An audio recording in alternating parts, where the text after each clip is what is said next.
আজ আরেকটি নতুন ভিডিও নিয়ে এসেছি, যেটা দেখাবো আপনাদেরকে যে কীভাবে আপনারা ইউটার্নটা নেবেন। তার আগে একটা কথা বলি যে যখন গাড়ি চালাবেন তার আগে আপনারা কী করবেন, সিট বেল্টটা পরে নেবেন। কারণ সিট বেল্টটা পরলে আপনারা সেফ ড্রাইভ সেভ লাইফ, এই কথাটা আমি প্রত্যেকটা ভিডিও আমি বলেছি যে সেফ ড্রাইভ সেভ লাইফ। নিজের জীবন বাঁচান, অন্যের জীবনও বাঁচান। এবার আমি দেখাবো কীভাবে স্টার্ট করবো। আমি টানটা নেব, এবার আমি চালিয়ে দেখাচ্ছি কীভাবে। প্রথমে 1 নম্বর গিয়ার দিলাম, ক্লাসটা আস্তে আস্তে ছাড়লাম, সেটা আমি গাড়িটাকে মুভ করাচ্ছি। ক্লাসটা ছেড়েছি, আস্তে পুরো লুজ করে দিয়েছি।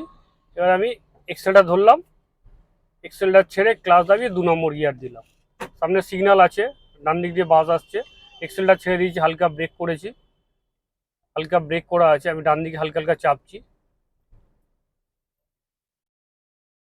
সিগন্যাল গ্রিন সিগন্যাল আছে, আমি বেরিয়ে যাচ্ছি। হালকা করে এক্সেলটা ধরলাম, আমি হালকা করে এক্সেলটা ছেড়ে দিলাম। গুড মর্নিং স্যার, যাচ্ছি হালকা হালকা। ডান দিকে টানটা নেবো, আমি দেখাবো। 2 নম্বরে গিয়ারই গাড়ি আছে, এক্সেলেটার আমার পা আছে, হালকা হালকা এক্সেলেটার দেওয়া আছে। আস্তে আস্তে যাচ্ছি আমি, ডান দিকে চেপে যাচ্ছি। এবং ডান দিকে কিন্তু আমার 3 ফুটের মতন জায়গা আছে, মানে ডান দিকে যে ডিভাইডার আছে, ডিভাইডার থেকে 3 ফুটের জায়গা আছে। এই সামনে একটা ডিভাইডার কাটা আছে, আমি এখান থেকে টানটা নিয়ে দেখাবো। আমি ডান দিকে আগে থেকে ইন্ডিকেটার করে দিলাম। এবার আমি ব্রেকে পা রেখেছি, ক্লাসটাকে আমি হাফে করে নিয়েছি। আস্তে আস্তে ব্রেক করছি, ফুল ক্লাস দাবিয়ে দিয়েছি। আস্তে করে ব্রেক করে দাঁড় করালাম। কোথায় এসে দাঁড় করালাম, যে দেখুন ডিভাইডারটা যেখানে আমার শেষ হয়েছে, ডিভাইডারটা আমার কাঁধের প্যারালাল শোল্ডার অবধি। যে যে দরজাটা আছে, যে দরজার খুঁটি বা যে চালাবে তার কাঁধের শোল্ডার, এই শোল্ডার প্যারালাইসে আমি দাঁড়িয়ে গেছি। ডান দিকে পুরো স্টিয়ারিংটাকে আমি কাটিয়ে লক করে দেবো, পুরো কাটিয়ে দিলাম। দিয়ে আমি গিয়ারটাকে 1 নম্বর গিয়ার করে দিলাম। দিয়ে আমি ক্লাসটাকে আস্তে আস্তে লুজ করছি, ব্রেকে পাওয়া আছে, আমি আস্তে আস্তে লুজ করছি, ধরে আছি কিন্তু পুরো কাটানো আছে আমার স্টিয়ারিং। এবারে এই এই পজিশনে এসে আমি দাঁড়িয়ে গেলাম। এবারে বাঁ সাইডটা দেখবো গাড়ি আসছে কিনা। বাঁদিকে এখনো গাড়ি আসছে, আমি ওই জন্য দাঁড়িয়ে গেছি। দাঁড়িয়ে থাকবেন, পুরো স্টিয়ারিং কাটানো থাকবে আপনার। এদিকে যতক্ষণ না গাড়ি কমবে বা স্টপ হবে ততক্ষণ আমি দাঁড়িয়ে থাকবো। একটা সময় আসবে, সামনে সিগন্যাল থেকে গাড়ি যখনই পড়ে যাবে, তখন সিগন্যাল পড়ে গেলেই তখন এদিকে গাড়ি আসাটা বন্ধ হয়ে যাবে, তখন আস্তে আস্তে আমি মুভ করবো। এবার আমি কি বললাম, ব্রেক ছেড়ে দিলাম, ক্লাসটাকে আস্তে আস্তে লুজ করছি। আস্তে আস্তে আমি আবার যাচ্ছি আস্তে আস্তে। যখন আপনার 90% ঘুরে যাবে তখন সোজা করবেন, এই সোজা করছি আস্তে আস্তে, এই 90% সোজা করে দিলাম। এক্সেলেটার ধরলাম আমি, এবার এক্সেলেটার ছাড়লাম, ক্লাস দাবালাম, 2 নম্বর গিয়ার দিলাম, ক্লাসটাকে আস্তে আস্তে লুজ করলাম।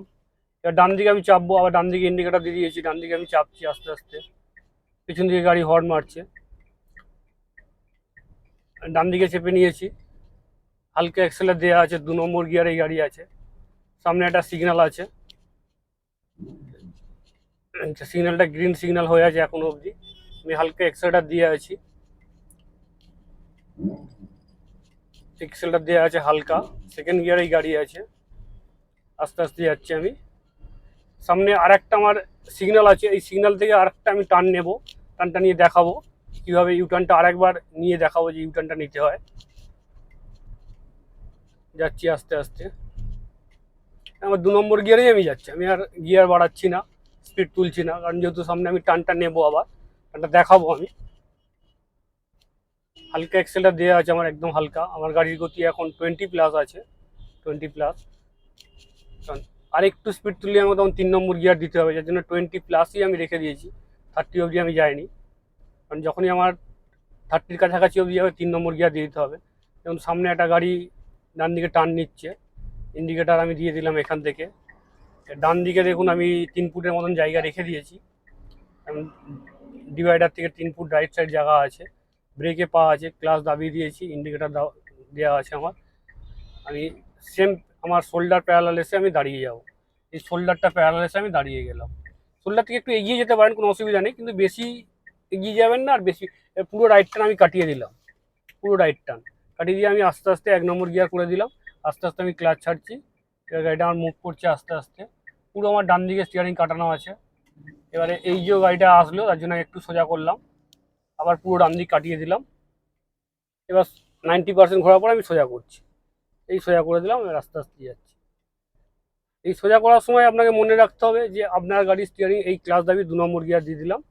হ্যাঁ, যেটা বলছিলাম সোজা করার সময় আপনাকে মনে রাখতে হবে যে আপনার গাড়ির স্টিয়ারিং কটা পাক, টোটাল স্টিয়ারিংয়ের পাক ডান দিক থেকে বাঁ দিক অবধি টোটাল স্টিয়ারিংয়ের কটা পাক আছে, তাহলে সেই অনুযায়ী আপনাকে পাক কাটাতে হবে। কারণ আমি যখন আমি ডান দিক পুরো কাটিয়েছিলাম, রাইট টার্ন কাটিয়েছিলাম, রাইট টার্ন আমার স্টিয়ারিংটা পুরো লক হয়ে গিয়েছিল। লক হয়ে যাওয়ার পর যখন আমি সোজা করব, 90% ঘুরে যাওয়ার পর যখন আমি সোজা করব, তখন আমাকে যতটা আমি স্টিয়ারিং টোটাল যা স্টিয়ারিং হবে তার 50% কাটাতে হবে। 50% কাটাতে হলে আপনাকে জানতে হবে যে আপনার গাড়ির স্টিয়ারিংটা কটা পাক আছে। না যদি আপনি জানেন তখন আপনি হট করে বুঝতে পারবেন না। এই জন্য আপনাকে প্রথমেই জানতে হবে আপনার গাড়ির স্টিয়ারিংয়ের টোটাল কটা পাক আছে। সেই অনুযায়ী আপনি যখনই গাড়িটা সোজা হয়ে যাবে, স্টিয়ারিংয়ের হাফ ঘুরিয়ে দিলে পরে স্টিয়ারিংটা আমার গাড়ির চাকাটা সোজা হয়ে যাবে। এই যে এখন চাকাটা আমার সোজা আছে, আমি স্টিয়ারিংটা আমার গাড়ির টোটাল পাকটা আমি দেখিয়ে দেবো আজকে। এক্সেলার ছাড়লাম, ক্লাচ দাবালাম, হালকা করে ব্রেক করে বাদিক চেপে দাঁড়িয়ে গেলাম। এই আমি দেখাচ্ছি আমার গাড়ি নিউট্রাল করে দিলাম, টোটাল স্ট্যান্ড আমার এখন স্ট্যান্ডটা সোজা আছে। আমি দেখিয়ে দেবো স্ট্যান্ডটা। এই পুরো আমি ডান দিকে প্রথমে লক করে দিলাম, এই লক হয়ে গেছে। এবার এই লক হয়ে যাওয়ার পর আমি গুনবো টোটাল স্ট্যান্ডটা কটা পাক হয়। আমি গুনছি, এই 1 পাক, এই 2 পাক, ওই 3 পাক, এই 3 পাকের স্টিয়ারিং আমার। তাহলে 3 পাকের স্টিয়ারিং যখন হবে তখন আমাকে 1.5 পাক কাটাতে হবে। আমি হাফ কাটালাম, আর একটা হাফ করলাম, তাহলে হাফ হবে 1 হলো, আর এই হাফ করলাম, এই 1.5 পাক। যখনই আমি 1.5 পাক ঘুরিয়ে দিলাম স্টিয়ারিংটা আমার সোজা হয়ে গেল, চাকাটাও সোজা হলো। হ্যাঁ, আজ আমার এই ভিডিওটাই এই অবধি।